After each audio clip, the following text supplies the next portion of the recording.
Julian Hayes and Eleanor Vance were the power couple of New York City's elite. Their seemingly unbreakable bond was the stuff of legends for 15 years. It ended poetically and brutally in an avalanche, where they died in each other's arms. When they opened their eyes again, they were back at the party for their third wedding anniversary.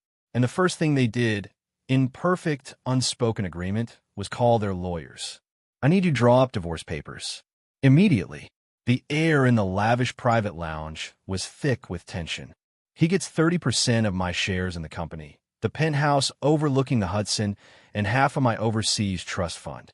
Eleanor's slender legs were crossed, a perfectly manicured finger tapping a restless rhythm on her knee. After listing her terms, she turned to the man sitting a few feet away. "Do you have any objections to those terms?" Julian leaned back into the plush sofa, a cynical smirk playing on his lips. "None at all. The sooner, the better." The pen nearly slipped from their lawyer, Ms. Wallace's hand. A minute ago, she had been in the main ballroom, gushing to other guests about the couple's fairy tale romance. She quickly mastered her shock and nodded.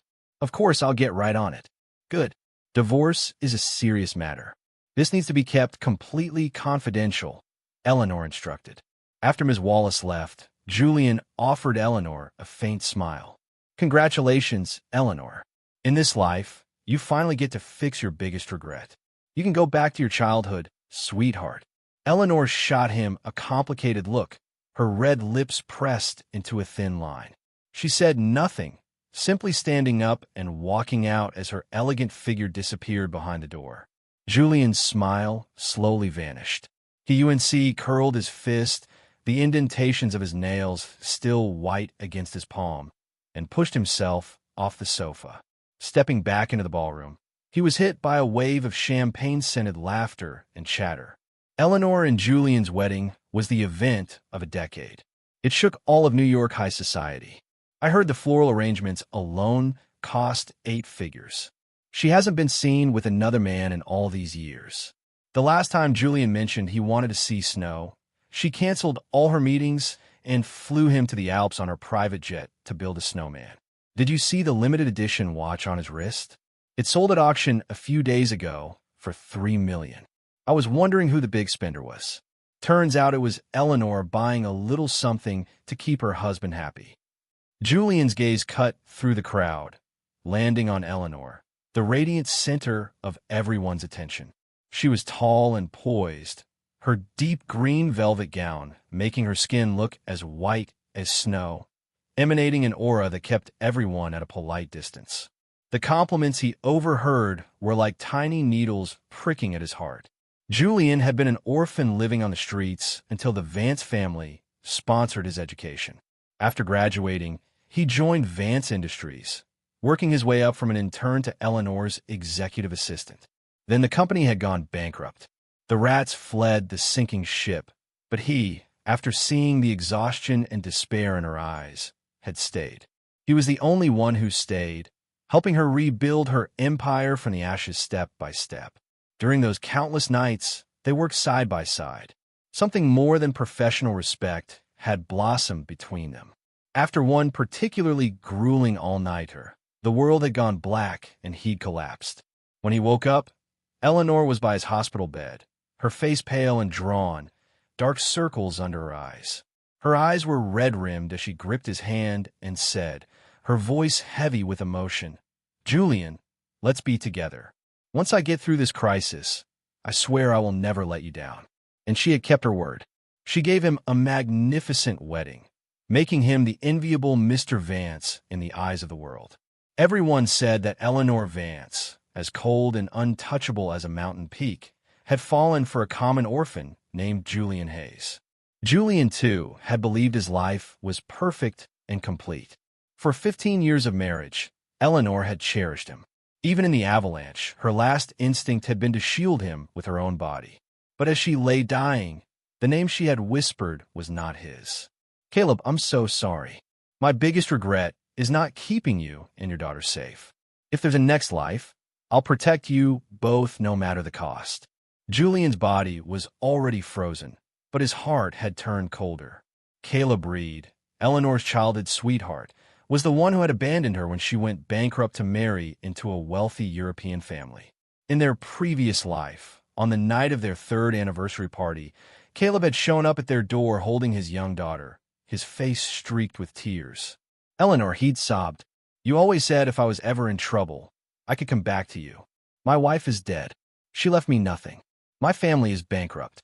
And there's this 50-year-old predator who keeps trying to force me to be his lover. Eleanor, I'm not asking for anything, just a place for me and my daughter to stay." The request was absurd. Eleanor had refused, giving him a check and sending him on his way. But shortly after leaving, Caleb and his daughter were killed in a car accident. When the news came, Eleanor's voice had been flat, devoid of emotion. It can't be helped. It was just his bad luck. So Julian had always believed she was over him. He never knew that the thorn had remained lodged in her heart. In her final moments, she was still thinking of Caleb.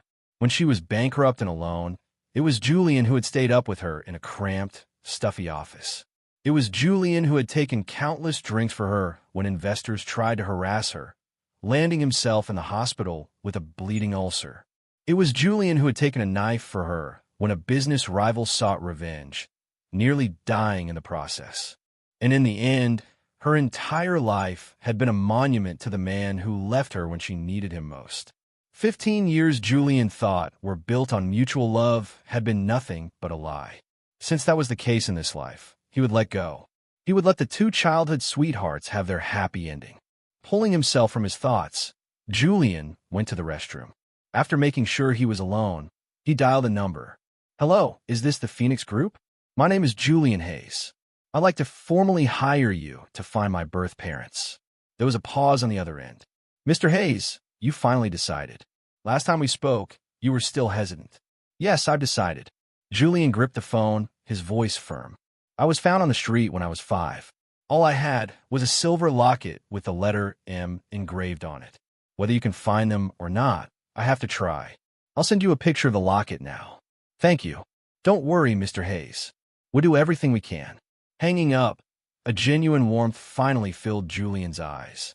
In his past life, whenever he brought up searching for his family, Eleanor would always say, "You have me. That's enough. You don't need anyone else." At the time, he was so devoted to her that he'd buried the desire for 15 years. This time, he wouldn't just leave her. He would find the person he was before he ever met her. After the party, Julian and Eleanor rode home in the same car. The silence was heavy. Eleanor kept checking her watch, her brow furrowed with anxiety. Julian knew exactly why.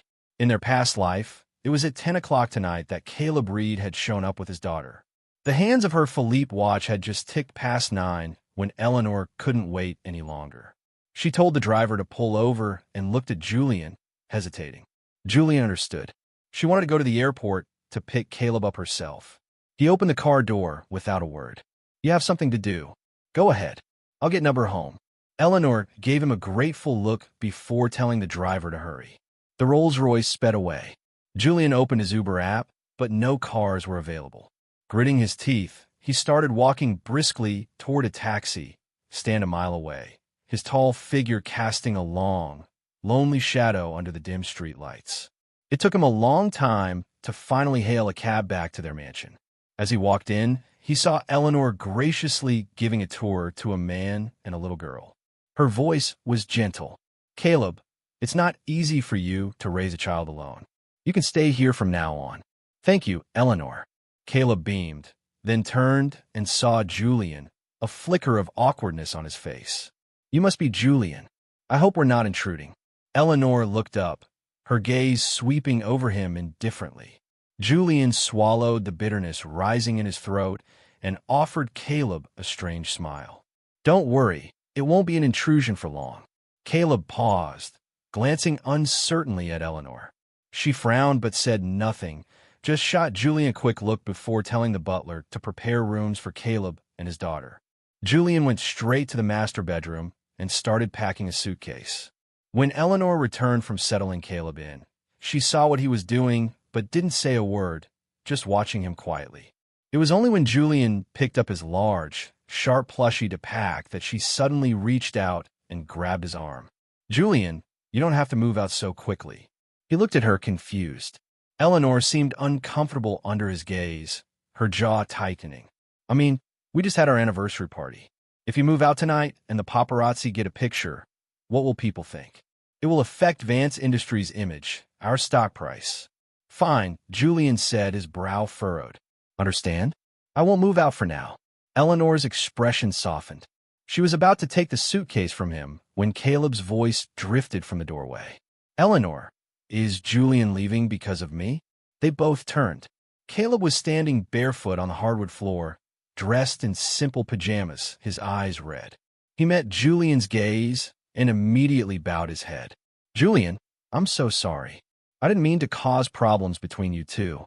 I truly have nowhere else to go. His voice choked with emotion, his posture so deferential, it made Julian look like the villain trying to kick him out. Julian took a deep breath. You don't have to, but Caleb cut him off, turning to leave. I'm sorry. I'm being a burden. I'll take my daughter and go. Caleb. Eleanor rushed forward and grabbed his arm. I told you can stay here as long as you need. No one is going to make you leave. Caleb let her hold his wrist, nodding with teary eyes. But the look he shot Julian over her shoulder held a glint of triumph. Tired of the drama, Julian turned and went back in the master bedroom, shutting the door with a firm click, leaving the newly reunited childhood sweethearts outside. That night, Eleanor didn't come to the master bedroom. Julian didn't care to guess where she slept. He tossed and turned, sleep eluding him. The next morning, as Julian entered the dining room, he was greeted by the aroma of a full breakfast spread. Caleb, wearing an apron, carried a platter of creamy pasta to the table, looking every bit the man of the house. Julian, you're up. Come try my cooking. I hope you like it. The table was laden with a mix of American and international dishes, beautifully presented. Eleanor was seated at the head of the table. She took a bite of eggs and smiled. Your cooking is as good as I remember, but you should let the chef handle this from now on. Don't tire yourself out. Caleb naturally took the seat to her right, his eyes holding a hint of challenge as he looked at Julian. Of course. I just can't believe that after all these years, you still like your eggs soft scrambled, just the way I make them. Good thing I haven't lost my touch. His fingertips lightly brushed her wrist as she held her fork. Eleanor, you still have this scar. Remember in high school you fought off 5 bullies for me? Your hand was covered in blood. You were so foolish. Eleanor pulled her sleeve down slightly, her voice soft. That's all in the past. It doesn't hurt anymore. The two of them exchanged meaningful glances while the little girl sat quietly eating her breakfast. They looked like a perfect, happy family. Julian glanced at them briefly before starting on his own food. But after just a few bites, his stomach churned violently. He clapped a hand over his mouth and ran to the bathroom, heaving into the toilet. Caleb followed, clutching Eleanor's sleeve, his voice timid. Eleanor, was it something I made? Why is he so sick? Eleanor's face darkened. She grabbed Julian's arm. Julian, if you have a problem with Caleb being here, just say it. Don't pull these kinds of stunts. Her words caught in her throat. Julian was pressing a hand hard against his stomach, his face deathly pale, a cold sweat beating on his forehead. Seeing him like this, a bolt of realization struck Eleanor, and her expression changed instantly. Julian, your old condition, it's back. Eleanor, don't worry about it. I'll schedule the surgery myself, Julian interrupted, gritting his teeth against the pain. He had almost forgotten. In his past life, it was around this time that his chronic stomach problem had flared up, requiring surgery. But back then, Eleanor had been busy with a major project. She had postponed his surgery and then neglected to arrange for proper post-operative care, which led to a poor recovery and lifelong complications. Eleanor obviously remembered too. She let go of his arm. After sending Caleb back to the dining room to watch his daughter, she closed the bathroom door. After a few seconds of silence, she spoke, her voice strained. Don't worry. This time, I will personally oversee everything with the hospital. There won't be any mistakes, and I'll hire the best private nurse for your recovery. Julian said nothing. The corners of his eyes read with unspoken irony. Fine. After the surgery, we can finalize the divorce. Eleanor's expression was strange. I'll go with you. Julian saw the flicker of pity in her eyes and nodded. That afternoon, Julian and Eleanor went to the private hospital owned by Vance Industries. While they waited in the hallway, she was distracted, constantly scrolling on her phone. When Julian was finally called into the operating room, she barely looked up, just giving a quick nod before her eyes returned to her screen. Lying on a cold operating table, Julian shivered. The anesthesia entered his veins. The scalpel cut into his skin. A tear slid from the corner of his eye. When the surgery was over, Eleanor, who was supposed to be waiting for him, was nowhere to be seen. A bitter laugh escaped Julian's lips. Of course, a woman who had rediscovered her one true love wouldn't waste her time on him. He had been a fool to expect anything else. Under the sympathetic gaze of the nurses, Julian spent the observation period alone in his room. A friend request popped up on his phone. He opened it and his eyes widened. "Julian, it's Caleb. I know you and Eleanor are getting a divorce. Aren't you curious where she went while you were in surgery?" Julian's finger trembled, but he accepted the request. Caleb's Instagram has been updated with a 9-photo carousel. Eleanor, in a floral sundress, is laughing with Caleb's daughter on a pirate ship ride in a merry-go-round. The center photo shows the two of them leaning over the child as she blows out birthday candles. The look in Eleanor's eyes as she watches them is one of pure maternal adoration. They look like a real family. Julian feels a sharp sting in his heart while he is lying on an operating table in agony. Eleanor is in an amusement park celebrating someone else's child's birthday. The next day, Julian checks himself out of the hospital. He drags his weak body back to the mansion, only to nearly trip over a sea of gift boxes in the living room. Eleanor is with Caleb and the child opening presents. Seeing him, she rushes over to steady him. Her guilt is visible when she sees his pale lips. "I'm sorry. Yesterday was Lily's birthday. The poor girl doesn't have a mother, so I wanted to make it special for her. It was wrong of me to break my promise to be there.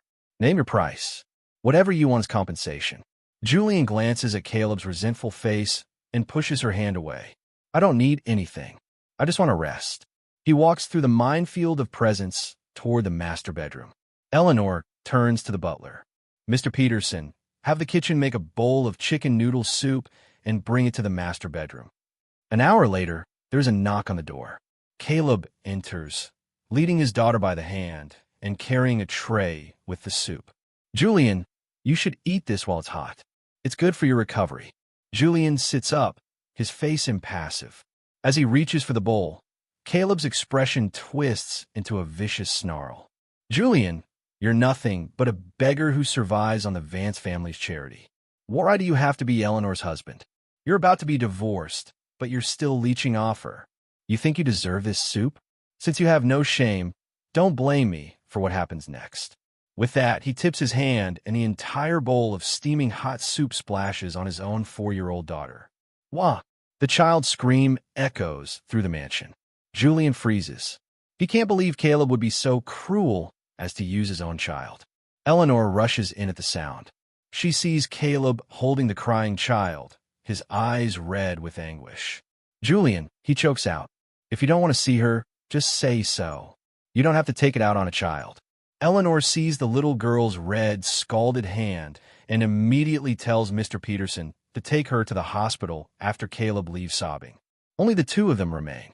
Eleanor glares at Julian, her eyes blazing. "Julian, I can't believe you'd stoop so low. She's just a little girl. How could you?" "I didn't do anything," Julian protests. "It was Caleb's doing. Why would Caleb hurt his own daughter? Since he refused to part on good terms, you can move into the storage room." She grabs Julian, pulling him out of bed. Ignoring the shocked stares of the staff, she drags him to the dusty, cobweb-filled storage room in the attic. "You will stay here until the divorce is final. You're not going anywhere." Tears well in Julian's eyes, his voice trembling. "Eleanor, you think I want to be here? I'm not staying in a storage room. I'm moving out. Don't even think about it," she snaps. "Don't forget how much you get in this divorce depends entirely on my mood. If I wanna, I can leave you with nothing. You'll be back on the streets where you started." Julian freezes, all the fight draining out of him. She knows. She knows he had really been homeless as a child. It is his most shameful memory, and she has just thrown it in his face. The people closest to you always know exactly where to stick a knife. Seeing the tears glistening in his eyes and his trembling lips, Eleanor realizes she's gone too far. But the image of the child's red hand hardens her heart. She shoves him inside and slams the door. I'm going to hospital. You can stay in there and think about what you've done until Caleb and Lily get back. When you're ready to admit you were wrong, you can come out. The room is dark and musty, filled with unsettling scratching sounds. Suddenly, a large rat with a long tail scurries across Julian's bare foot. Ah, he screams, pounding on the door. Eleanor, there are rats. Please, you know I'm terrified of them. Let me out. I was wrong. I'm sorry. I was wrong. But her footsteps have already faded away. The staff has their orders. No one dares to open the door. He pounds until his hands are raw and bleeding, finally slumping to the floor in exhaustion. He stares at the sliver of light under the door, curling into a ball and covering his ears. The childhood terror of nearly having his finger bitten off by a rat intertwines with Eleanor's past promises, suffocating him. Julian, this mansion is our home. You'll always be safe here. A sharp pain erupts from his abdomen. A warm liquid spreads from his surgical incision, quickly soaking his thin pajamas. Julian can't hold on any longer. His vision went black and he lost consciousness. He didn't know how much time had passed. His eyelashes fluttered, and he slowly opened his eyes to the sterile white ceiling of a hospital. Eleanor was sitting beside him, her hair a mess, her beautiful face etched with exhaustion. She met his vacant gaze, flinched, and finally softened her tone. Julian, we don't have to make this so ugly. Caleb and Lily are in the pediatric ward upstairs. Just go apologize to them. If they forgive you, we can put this behind us. She paused. Everything I promised you in the settlement, you'll still get. Nothing will change. Julian looked at her as if she were a stranger. After a long moment, a dry, humorless smile touched his lips. Okay. Eleanor had just started to relax when her phone rang. It was Ms. Wallace, their lawyer.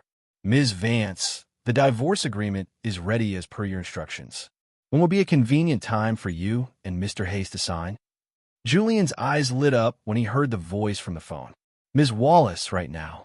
You can come straight to the hospital. I'm busy today. Some other time. Eleanor cut in sharply, then hung up. Julian frowned in confusion. Eleanor saw his eager expression and felt a surge of irritation.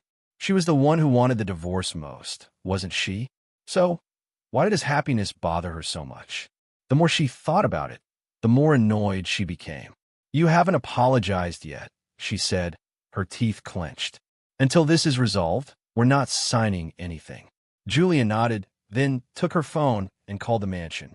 A short while later, a staff member arrived with a polished sandalwood box. Eleanor thought it looked familiar.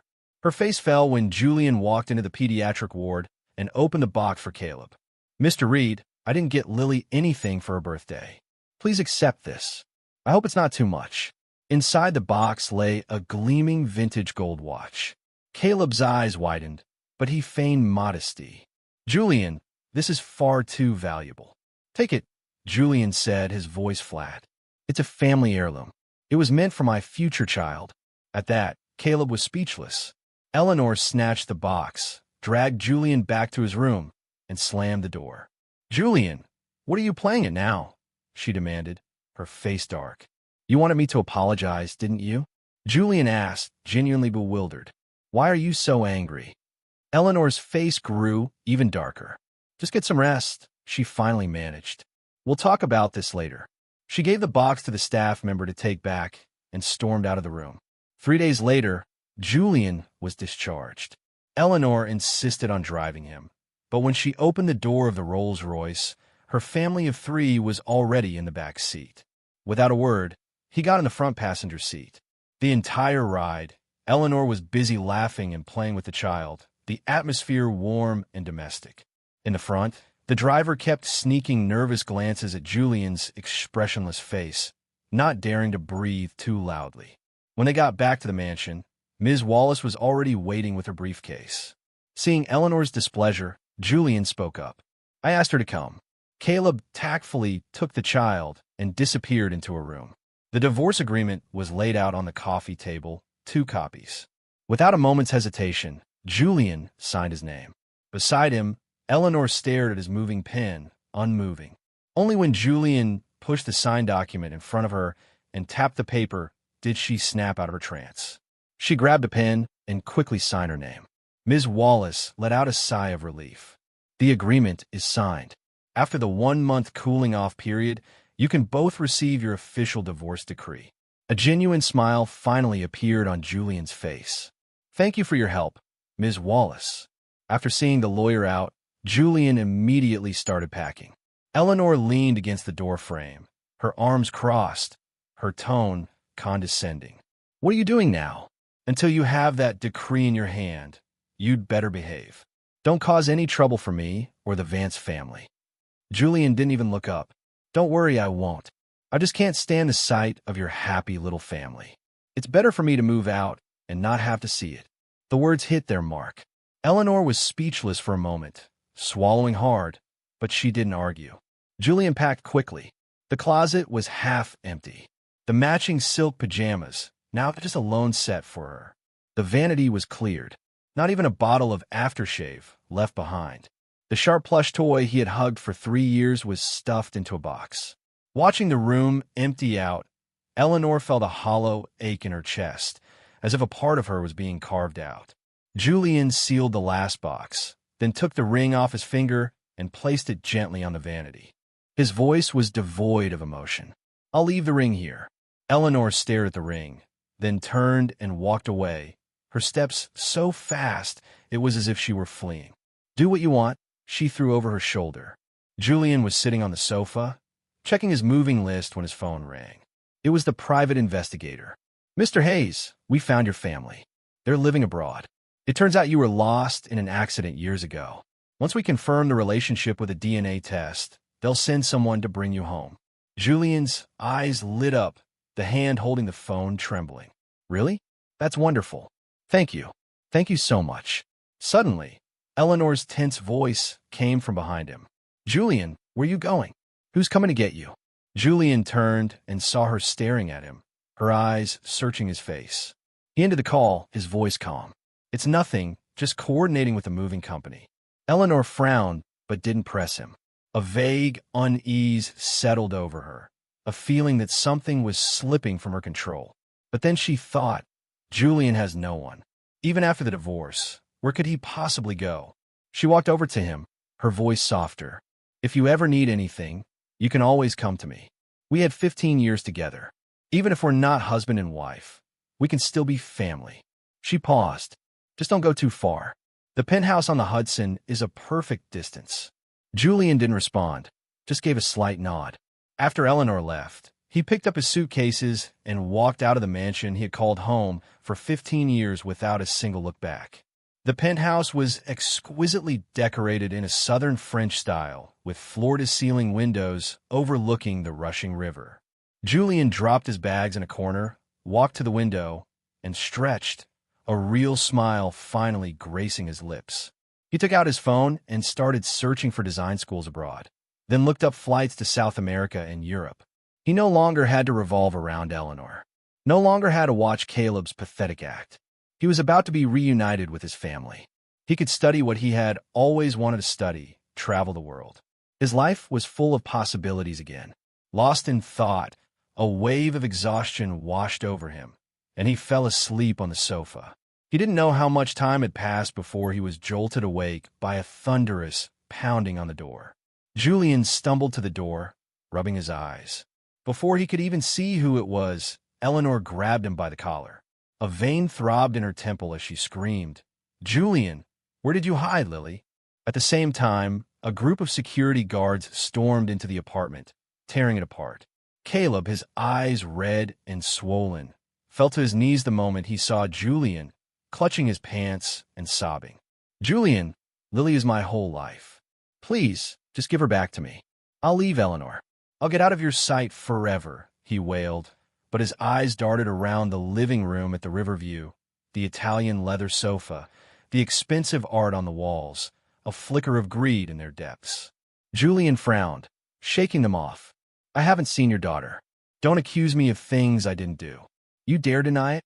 Eleanor shoved her phone in his face. The security footage showed a man in a black mask and baseball cap snatching Lily from the front of the mansion when a nanny wasn't looking. The man's build and clothes were identical to Julian's. You're telling me this isn't you? The camera caught you clear as day. Just then, a guard rushed out of the bedroom, holding up a small silver bracelet engraved with the name Lily. Ma'am, I found this in the nightstand. Eleanor's grip on Julian's wrist tightened, her eyes burning with rage. Julian, I was so wrong about you. If you hate me for the divorce, take it out on me. What kind of monster goes after a child? Two guards stepped forward, grabbing Julian and forcing him to his knees. The impact on the cold marble floor sent a shock of pain through him, but his heart hurt more. The woman who just that morning had spoken of their 15 years together was now condemning him based on a grainy video and a planted bracelet. How absurd. This was the woman he had loved and trusted for 15 years. Tears welled in Julian's eyes as he looked up at her defiantly. It wasn't me. A silhouette proves nothing. I've never seen that bracelet before. How can you sentence me without proof? Eleanor hesitated for a second, seeing the tears in his eyes. But before she could speak, Caleb's phone rang. He answered it, his voice trembling with excitement. What? You found Lily. Where? Okay. We're on our way. He hung up, tears of joy streaming down his face. Eleanor, they found Lily. Watch him. Don't let him go anywhere. Eleanor snapped to the guards, then grabbed Caleb and rushed out, not giving Julian another glance. The remaining guards swarmed after them, leaving two behind to stand over Julian. As Julian's knees grew numb, one of the guards answered a call.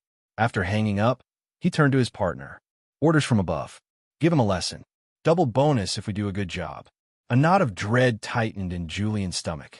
Before he could react, one of them grabbed him by the hair and slammed his head against the floor. The back of his head hit the marble with a sickening crack, and his vision exploded with black spots. Fists and feet rained down on him. Pain erupted from every inch of his body. He curled into a ball, trying to protect his head, feeling as if his organs were being rearranged. A metallic taste filled his throat, and he coughed up a mouthful of blood, staining the expensive rug.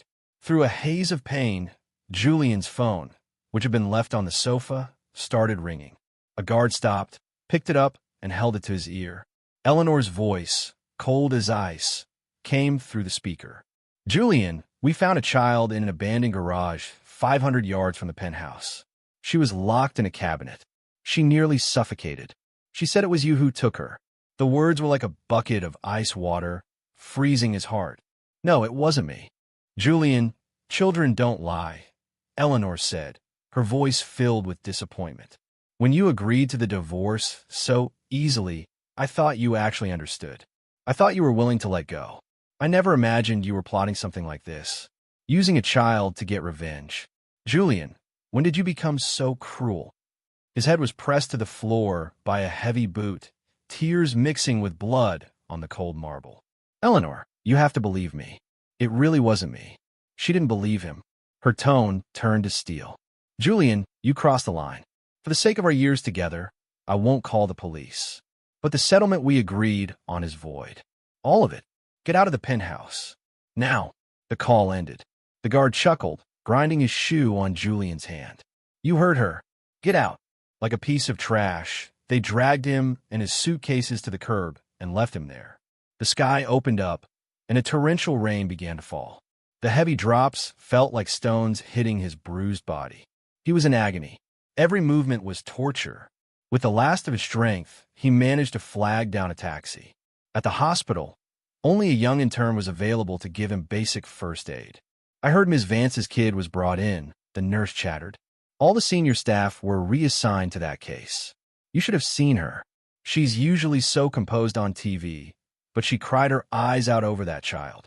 Listening to the nurse, Julian's heart felt like a dead, empty space. While he was being beaten half to death, she was crying for Caleb's child. They say when you love someone, you love everything about them. A bitter smile twisted Julian's lips. He'd been so naive. He had underestimated Eleanor's love for Caleb and overestimated the sliver of affection she might have had for him. In the face of her true love, he, the discarded ex-husband, didn't even merit a second thought. When it came time to pay, Julian discovered all his cards had been frozen. He had to sell his watch, the only valuable thing he had left, to another patient's family member to cover the bill. It was the watch Eleanor had given him for their first anniversary. Selling it was for the best. When he left the hospital, the rain had stopped. A crescent moon hung in the night sky. The city lights twinkled, but not a single one was for him. Standing on the edge of a busy street, Julian felt a vast, cold hole open up inside him. He rented a room in a rundown part of the Bronx for $600 a month. It was small and dark, with peeling paint and a squeaky wooden bed that took up most of the space. Lying on the bed, enduring the pain, he called Eleanor again and again. She rejected the call 19 times before finally blocking his number. He opened his iMessage and typed out a long text explaining everything. That the silhouette in the video wasn't him, that the bracelet was planted, that her guards had beaten him. But when he hit send, a red exclamation point appeared. Message failed to deliver.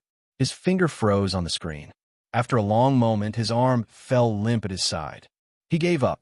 Once he recovered, Julian, now without an income, tried to find an office job. Every resume he sent out was met with silence. He soon realized he had been blacklisted across the entire city.